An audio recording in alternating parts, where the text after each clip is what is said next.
시편 115편 1절부터 11절, 구약성경 887쪽.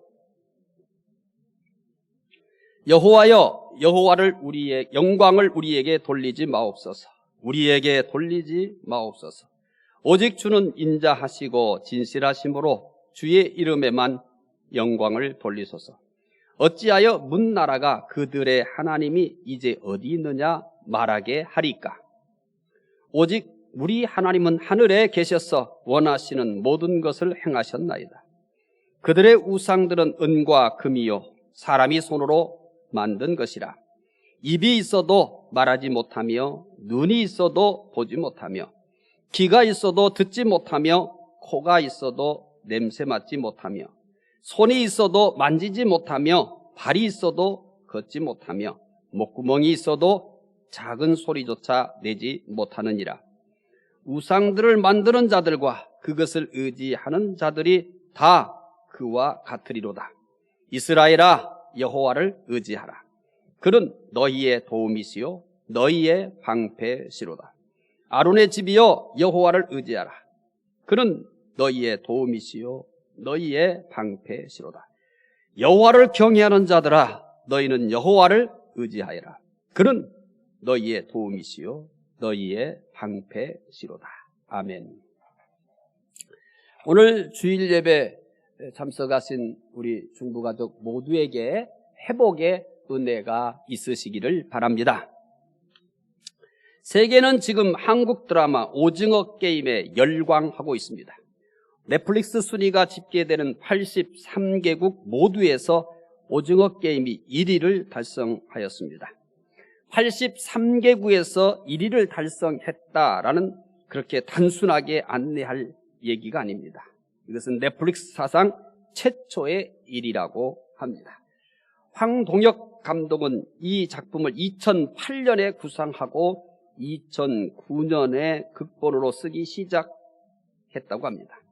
그러나 이상하고 현실성이 떨어지는 작품이라는 얘기를 많이 들었고 투자자나 배우들에게 다 거절을 당했다고 합니다. 그만큼 아직도 우리 사회는 좀 막혀 있고 또 이 창의적이고 새로운 것을 받아들일 만한 준비가 덜 되어 있는 것 같습니다. 오징어 게임은 456명이 456억이라는 거액의 상금을 위해 목숨을 걸고 하는 게임입니다. 6개의 게임을 모두 마친 후 살아남은 한 명의 우승자가 456억 원의 상금을 가지게 됩니다. 오징어 게임 6가지를 간단하게 소개해드리면 다음과 같습니다. 첫 번째, 무궁화 꽃이 피었습니다. 어렸을 때 다 이 게임 해봤을 겁니다. 저도 참 많이 했습니다. 그런데 우리가 향수에 젖는 옛날 무궁화 꽃이 피었습니다 하는 게 아닙니다. 게임은 똑같지만 움직이다 걸리면 여기 영화에서는 죽어요. 진짜로 죽어요. 총에 맞아서 죽어요. 두 번째, 달고나 뽑기. 한 번쯤 해보고 싶을 겁니다. 옛날처럼요. 그래서 요즘 여러 나라에서 달고나 뽑기 많이 한다고 하죠.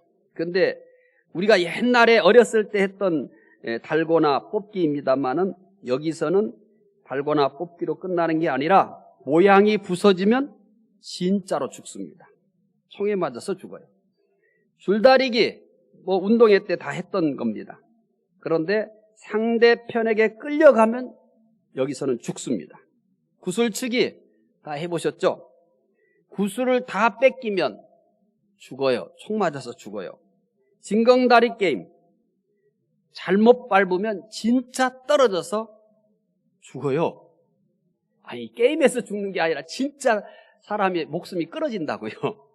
무서운 영화예요. 오징어 게임, 맨 마지막 게임이 오징어 게임이에요. 그래서 이 영화 제목이 오징어 게임이에요. 잡히면 죽죠. 진짜로 죽어요. 오징어 게임에는 기본적으로 사람의 가치를 돈보다 하찮게 여기는 풍조가 깔려 있습니다.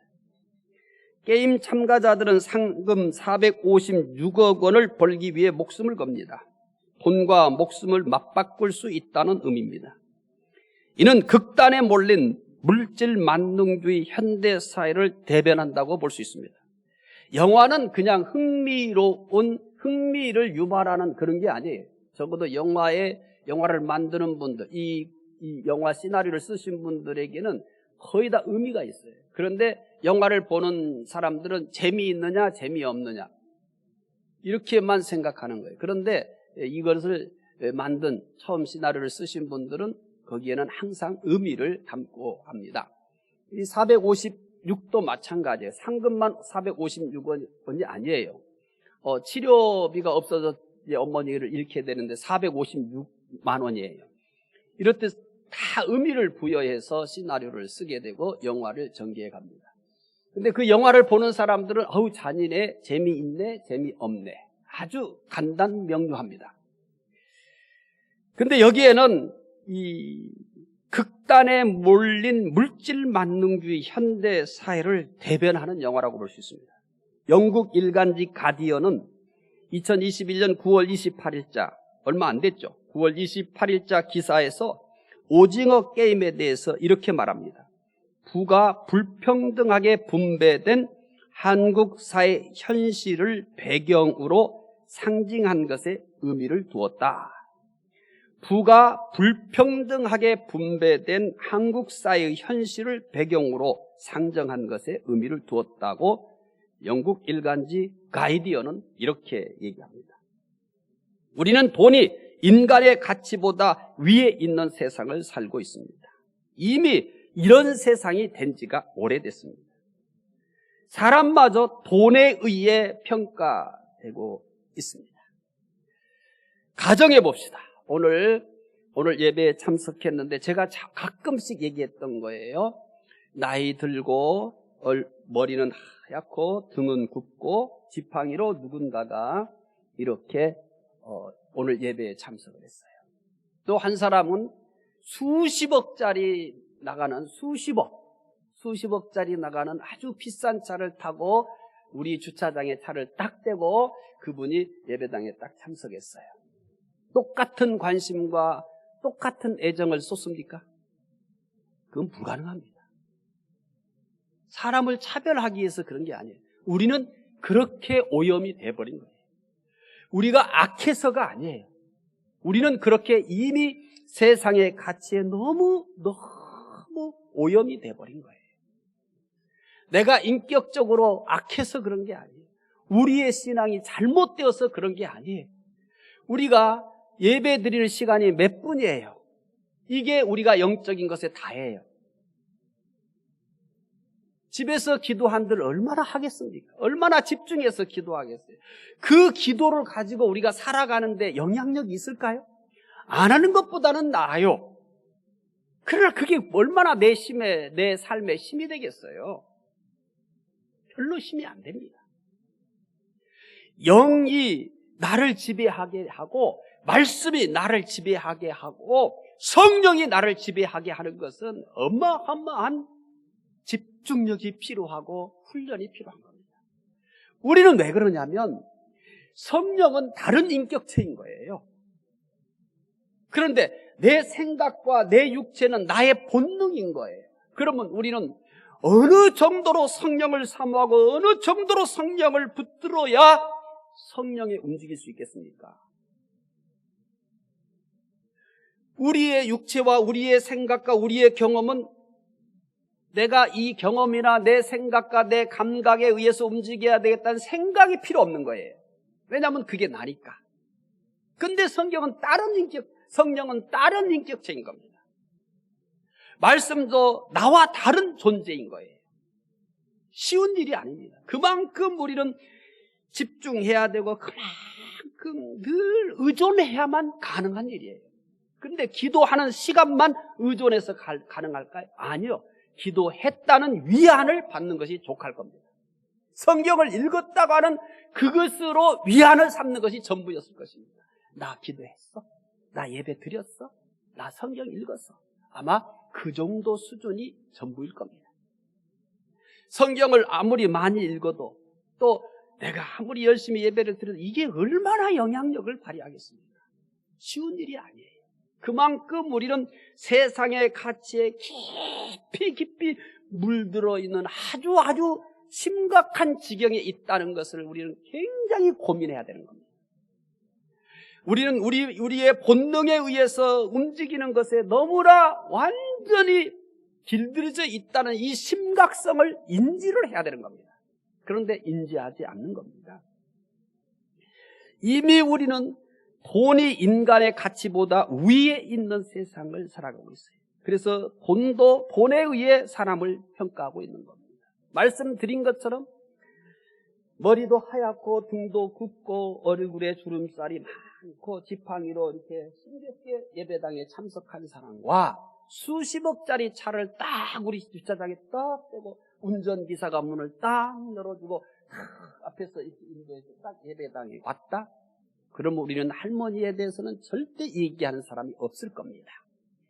야, 오늘 예배에 수십억짜리 차를 가지고 오신 분이 있어. 아이고, 또 거기는 수십억짜리 운전하는데 뭐 자기가 운전하겠습니까? 딱 차를 열어주고 또 딱 예배까지 딱 안내하더라. 누굴까? 뭐 하는 사람일까? 아마 모든 화제와 관심이 거기에 집중할 거예요. 오늘 제가 설교한 것도 여러분은 절대 기억하지 않고 오늘 예배 시간에 수십억짜리 차를 몰고 온 사람이 있어. 그거 하나 남고 돌아갈 거고, 그것은 일주일 내내 기억될 것이고 어쩌면 한 달 동안 기억할 거예요. 우리는 이만큼 물질에 길들여져 있다는 것을 심각하게 생각해야 하는 것입니다. 그 결과 사람들이 돈을 가장 많이 의지하며 삽니다. 그러나 이것이 얼마나 허무한가를 오징어 게임에서 살아남은 기훈과 노인 일남의 마지막 만남 장면의 대화에서 발견할 수 있습니다. 게임을 기획한 사람이 일남이라는 사실을 안 기훈이 왜 이런 짓을 하느냐고 묻습니다. 노인 일남은 다음과 같이 대답합니다. 기훈과 노인 일남의 대화를 보여드리면서 소개하겠습니다. 돈이 하나도 없는 사람과 돈이 너무 많은 사람의 공통점이 뭔 줄 아나? 사는 게 재미없다는 거야. 그래서 이 사는 게 재미없어서 이 노인 일남이 이 게임의 기획자, 영화에서요, 이 게임의 기획자입니다. 돈이 하나도 없는 사람과 돈이 너무 많은 사람의 공통점이 뭔 줄 아나? 사는 게 재미가 없다는 거야. 중국교회 가족들은 사는 게 재미없는 사람은 거의 없어요. 돈이 너무 많은 사람도 없고 그런 사람도 없어요. 그러니까 우리가 그냥 이렇게 사는 것이 정말 재밌는 거예요. 너무 나쁜 배가 생각하지 말아요. 사람들이 가장 의지하는 돈도 아무 의미가 없을 때가 있습니다. 그때 돈은 더 이상 의지할 수 없습니다. 우리는 과연 무엇을 의지하며 살고 있습니까? 영원히 의지할 수 있는 것은 없을까요? 첫 번째 질문입니다. 영원히 의지할 수 있는 분은 누굽니까? 첫 번째 질문, 영원히 의지할 수 있는 분은 누굽니까? 오늘 본문 말씀 시편 115편 4절부터 8절을 읽어보겠습니다. 그들의 우상들은 은과 금이요 사람이 손으로 만든 것이라. 입이 있어도 말하지 못하며 눈이 있어도 보지 못하며 귀가 있어도 듣지 못하며 코가 있어도 냄새 맡지 못하며 손이 있어도 만지지 못하며 발이 있어도 걷지 못하며 목구멍이 있어도 작은 소리조차 내지 못하느니라. 우상들을 만드는 자들과 그것을 의지하는 자들이 다 그와 같으리로다. 이방인들이 의지하는 우상이 영원히 의지할 수 있는 것일까요? 시편 115편의 저자는 우상은 사람의 손으로 만든 것이라고 합니다. 입이 있어도 말을 못한다고 합니다. 눈이 있어도 보지 못한다고 합니다. 귀가 있어도 듣지 못한다고 합니다. 코가 있어도 냄새를 맡지 못한다고 합니다. 손이 있어도 만지지 못한다고 합니다. 발이 있어도 걷지 못한다고 합니다. 목구멍이 있어도 작은 소리조차 내지 못한다고 합니다. 우상은 의지해야 될 대상자가 아니라는 겁니다. 우상은 의지할 대상이 아닙니다. 영원히 의지할 수 있는 분이 누굽니까? 일단 우상은 제외됩니다. 여러분은 사람을 의지합니다. 어떤 분은 사람을 의지해요. 인생을 살면서 의지할 사람이 하나도 없으면 나뭇가지에 혼자 앉아 울고 있는 새처럼 외롭습니다. 물론 의지할 사람이 있어도 외로운 거예요. 사람은 외로울 수밖에 없는 존재입니다. 나만 굉장히 외로운 것처럼 그렇게 여러분 너무 자기에게 집중하지 마세요. 그러다가 우울증 걸려요. 나만 외롭게 사는 게 아닙니다. 사람이라는 존재 자체가 다 외로운 거예요. 근데 나만 굉장히 외로운 것 같아요. 나를 알아주는 사람이 아무도 없는 것 같아요.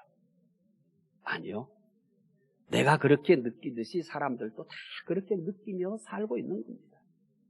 어떻게 이것을 극복하며 사느냐의 차이일 뿐입니다. 어떻게 극복하느냐에 대한 답이 없으면 그것이 우울증으로 가기도 하고 벗어나지 못하는 외로움의 함정에 빠지게 되는 것뿐입니다. 사람은 어차피 사람이 있어도 없어도 외로워요. 단지 의지할 사람이 하나도 없으면 나뭇가지에 혼자 앉아 울고 있는 새처럼 좀 더 외롭겠죠. 의지할 수 있는 사람이 있는 것은 참 행복합니다. 나이 들어서 꼭 필요한 것 중 하나가 뭔지 아세요? 친구가 있어야 합니다. 예수 믿는 사람들은 이런 부분에 있어서 복 받은 거예요. 코로나19가 끝나면 이제 연세 드신 분들을 위해서 교회가 다 섬겨야 되겠다. 이런 고민을 많이 하고 있습니다. 어떻게 하면 우리 주어진 환경에서 어르신들을 잘 섬길 수 있을까? 여러 가지 생각을 하고 있습니다.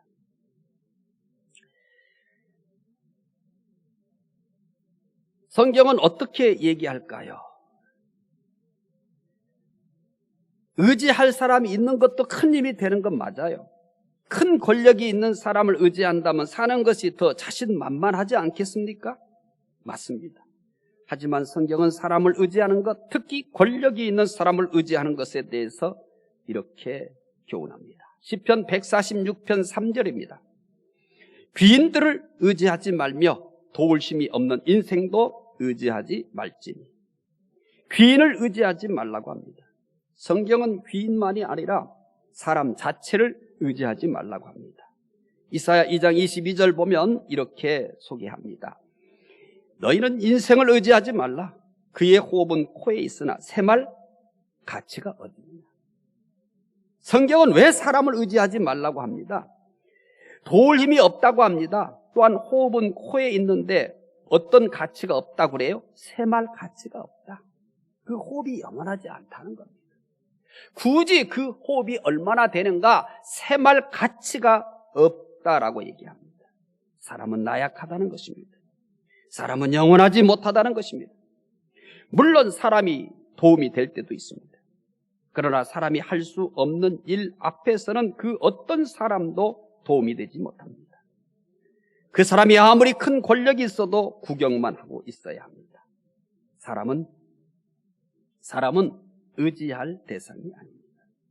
영원히 의지할 분이 누굽니까? 라고 하는 질문이었습니다. 이제 사람도 거기에서 제외가 됩니다. 어떤 사람은 재물을 의지합니다. 과거에는 그랬지만 과거에도 그랬지만 현대는 그 어떤 때보다도 재물의 힘이 큽니다. 현대는 재물이 가장 큰 힘을 가지고 있습니다. 재물이 권력인 세상인 겁니다. 개인과 가정은 물론 기업도 재물의 영향을 가장 많이 받습니다. 심지어 국가도 재물이 가장 큰 영향력을 끼칩니다.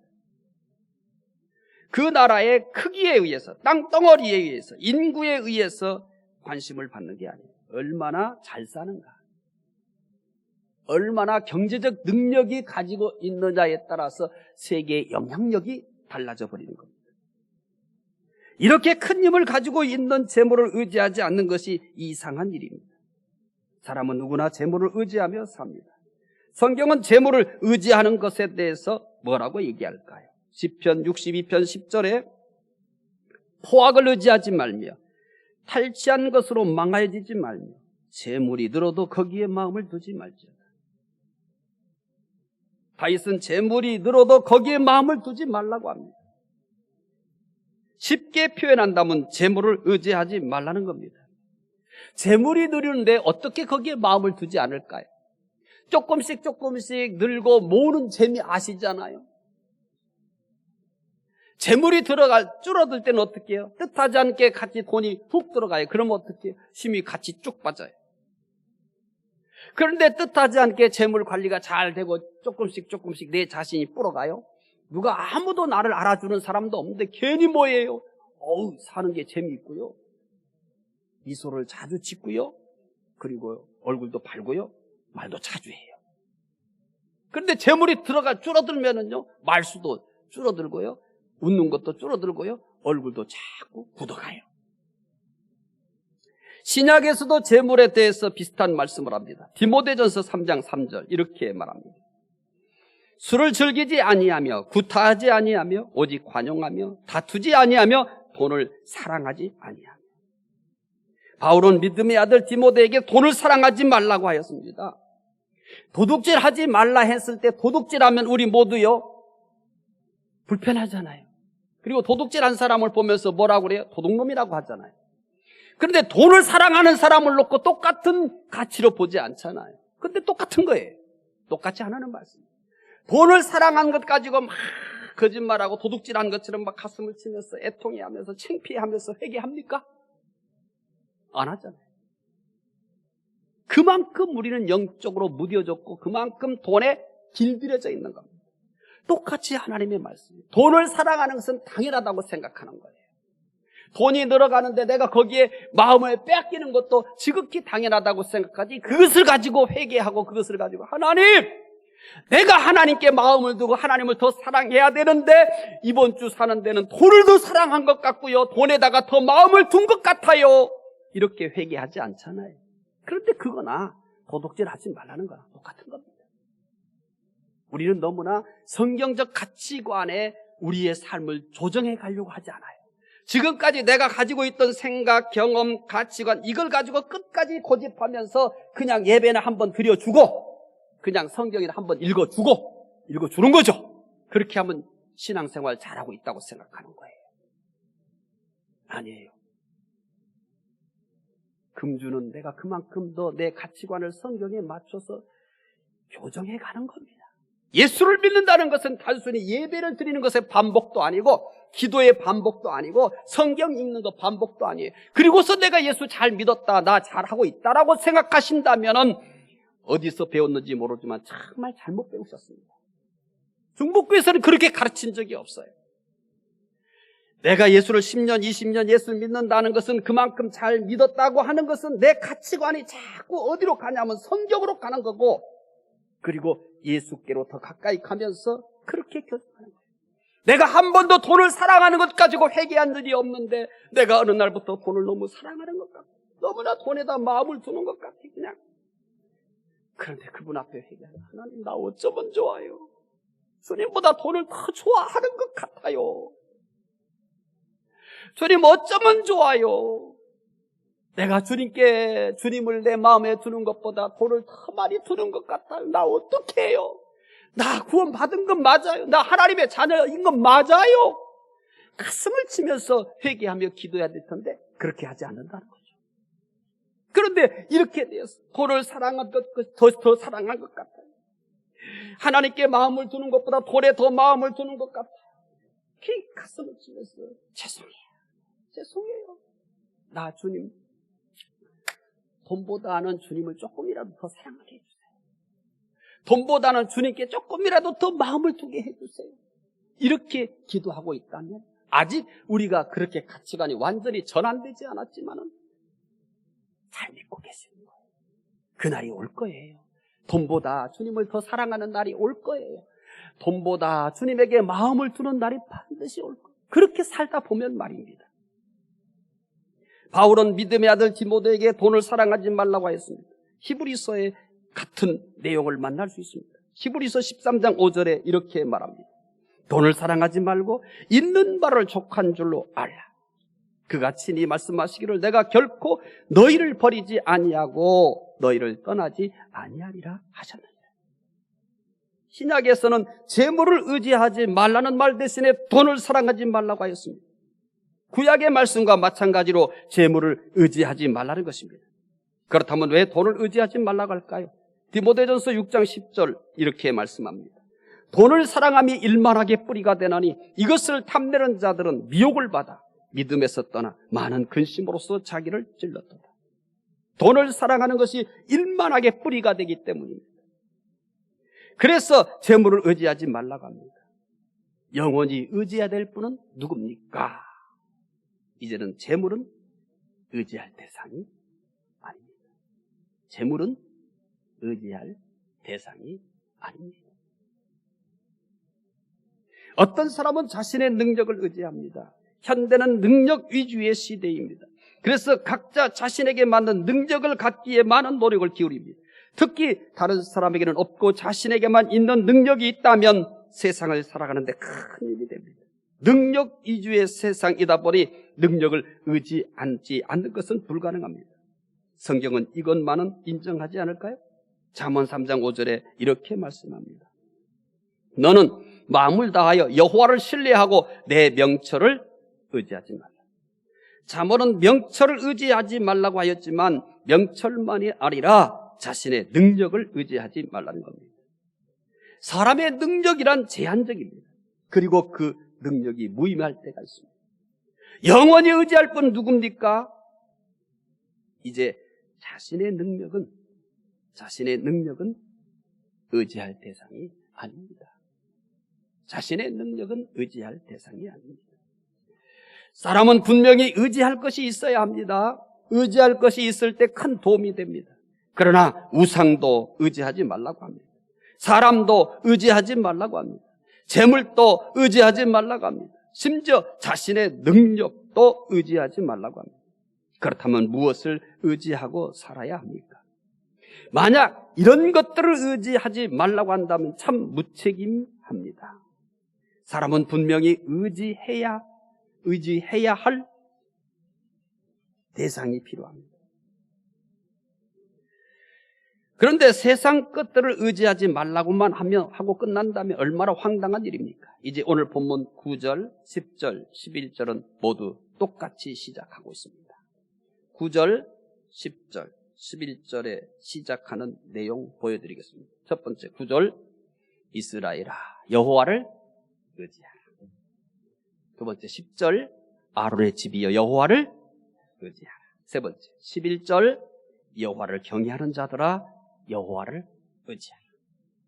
9절, 10절, 11절은 9절과 10절과 11절은 모두 여호와를 의지하라고 합니다.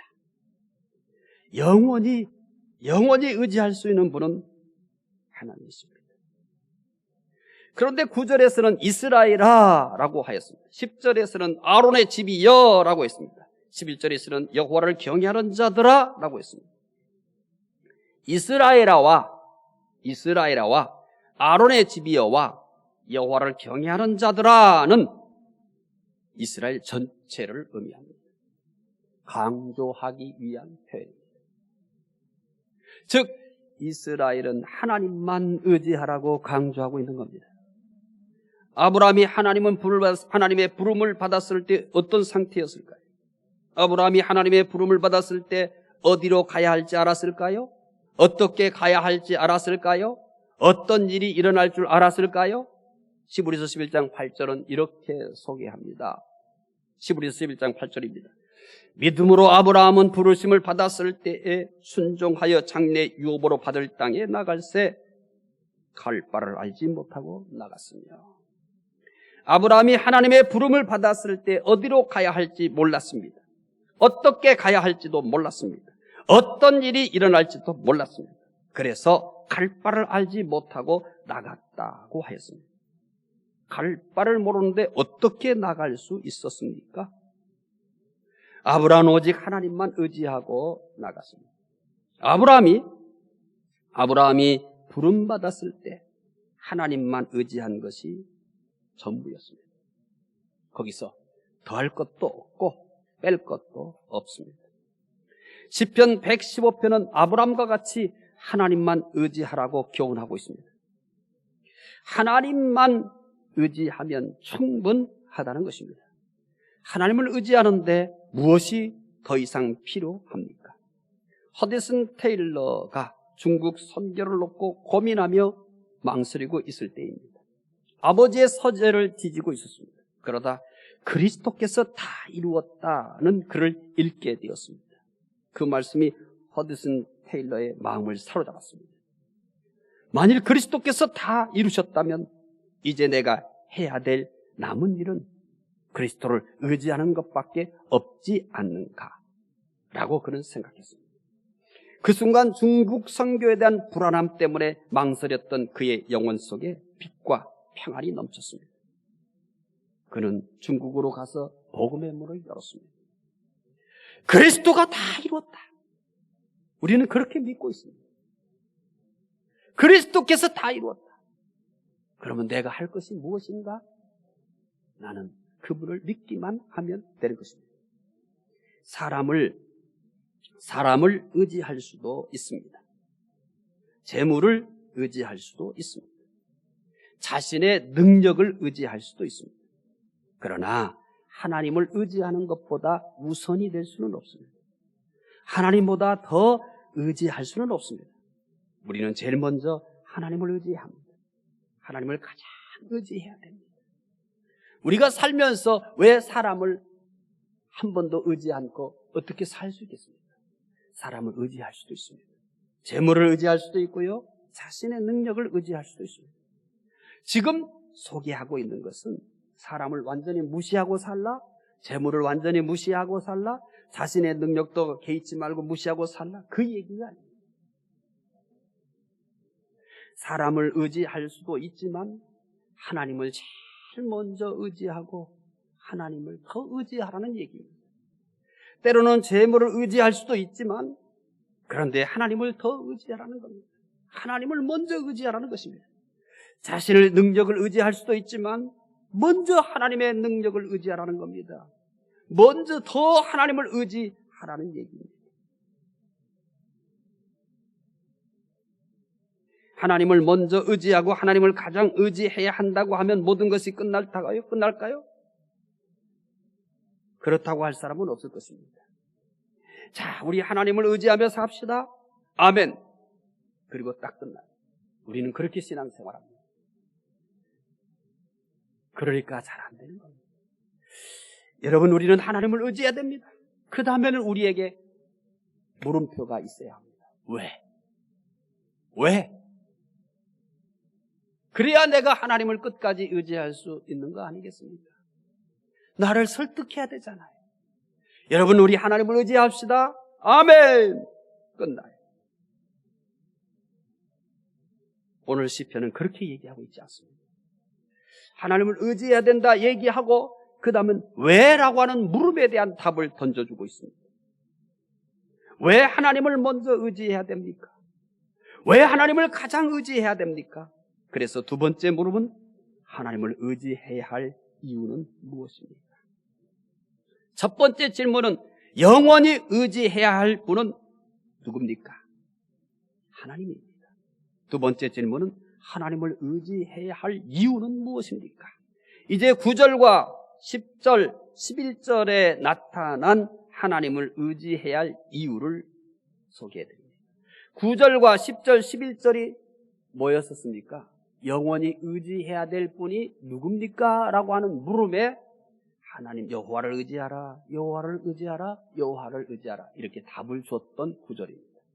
그런데 이 구절은 이스라엘아 여호와를 의지하라, 아론의 집에 여호와를 의지하라, 여호와를 경외하는 자들아 너희는 여호와를 의지하라 라고 끝나지 않아요. 그 다음에 부연 설명이 왜 의지해야 하는지에 답을 줍니다. 이제 확인하겠습니다. 첫 번째 9절 이스라엘아 여호와를 의지하라.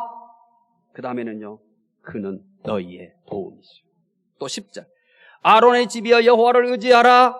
그 다음에는요 그는 너희의 도움이시오.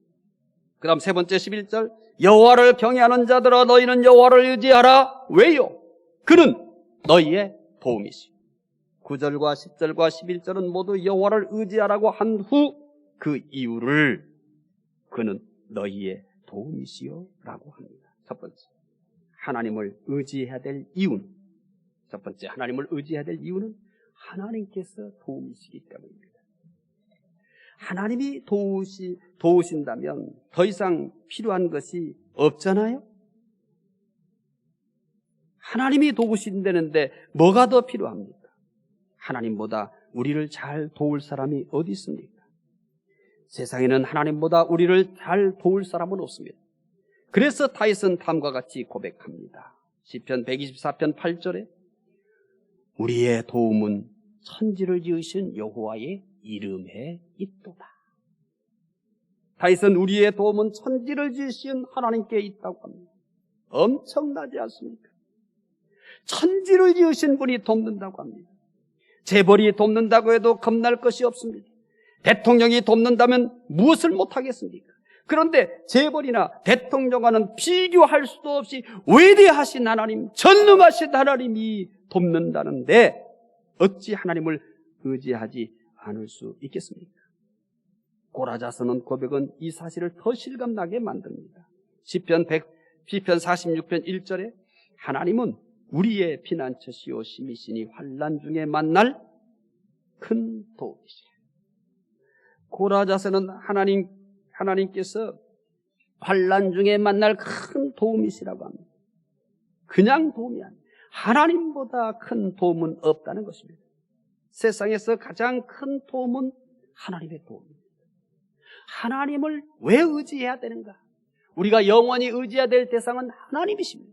그런데 그 하나님을 왜 의지해야 됩니까? 하나님은 도움이시기 때문입니다.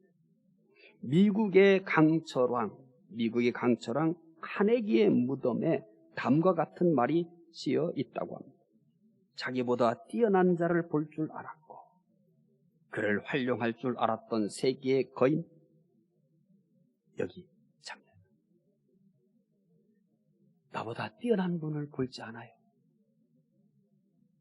여러분은 지금 살면서 나보다 뛰어난 분을 보면서 살고 계시나요? 카네기는 자기보다 뛰어난 자를 볼 줄 알았다고 합니다. 그리고 그를 활용할 줄 알았다는 얘기입니다. 왜 나보다 뛰어난 분을 못 보는 겁니까?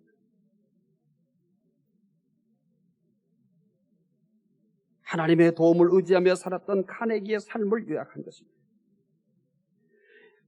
나는 그 누구보다도 뛰어나고 그 무엇보다도 뛰어난 하나님을 알고 계십니까? 그리고 그 하나님의 도움을 받으며 살고 있습니까? 하나님은 최고의 도움이시기 때문에 의지해야 합니다. 9절과 10절, 11절은 하나님을 의지해야 될 이유를 하나 더 말씀하고 있습니다. 오늘 본문을 이 구조를 잘 이해하셔야 됩니다. 아주 재미있고 은혜로운 말씀입니다. 9절과 10절, 11절입니다. 9절과 10절, 11절 우리가 영원히 의지해야 될 분은 누굽니까? 라고 하는 물음에 대해서 하나님이라고 답을 줬습니다.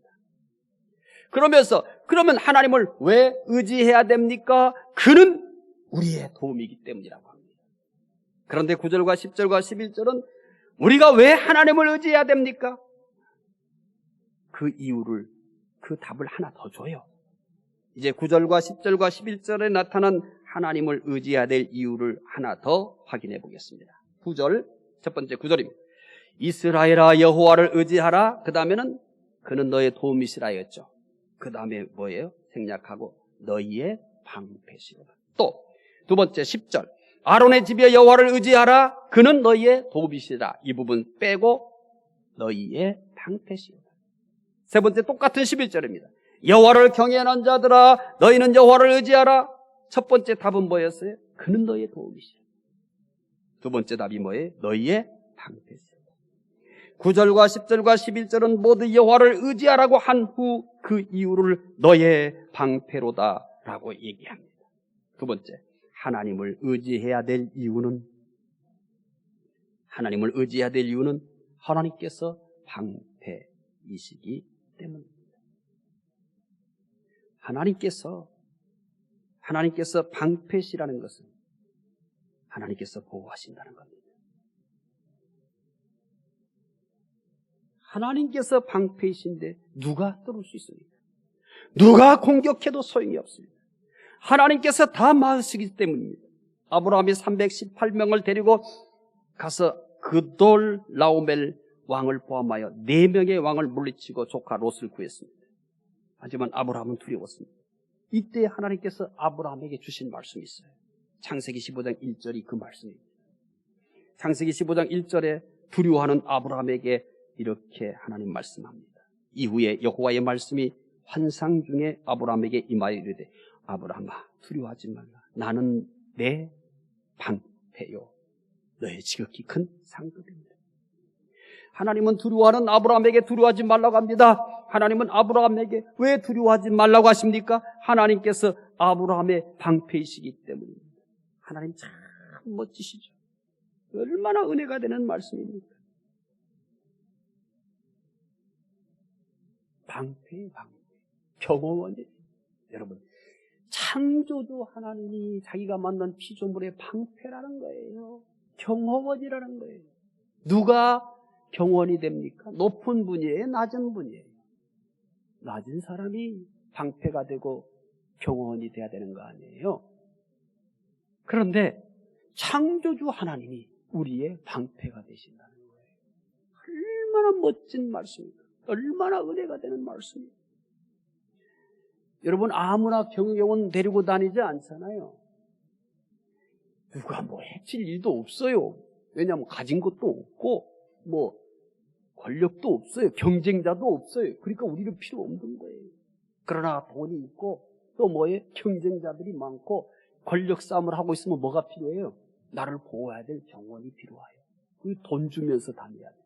그런데 우리의 경호원, 우리의 방패는 누구라는 거예요? 하나님이라는 거예요. 우리가 하나님의 방패가 돼야 되는 거 아니에요? 우리가 하나님의 경호원이 돼야 되는 거 아니에요?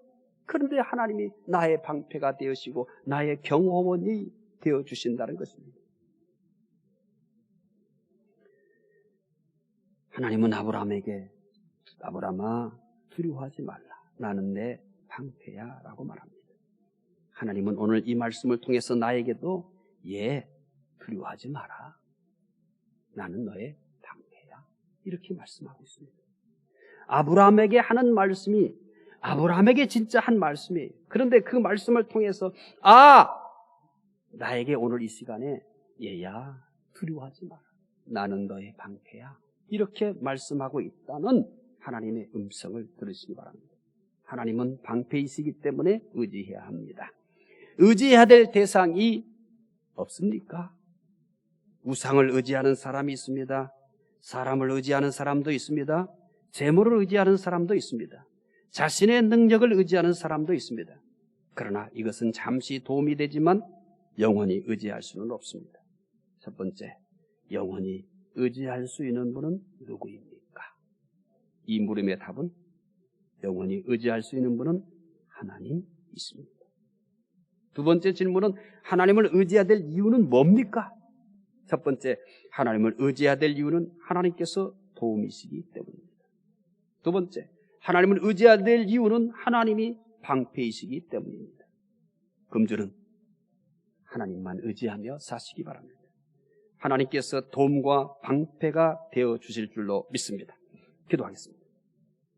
하나님, 어떤 이는 우상을 의지합니다. 어떤 이는 사람을 의지합니다.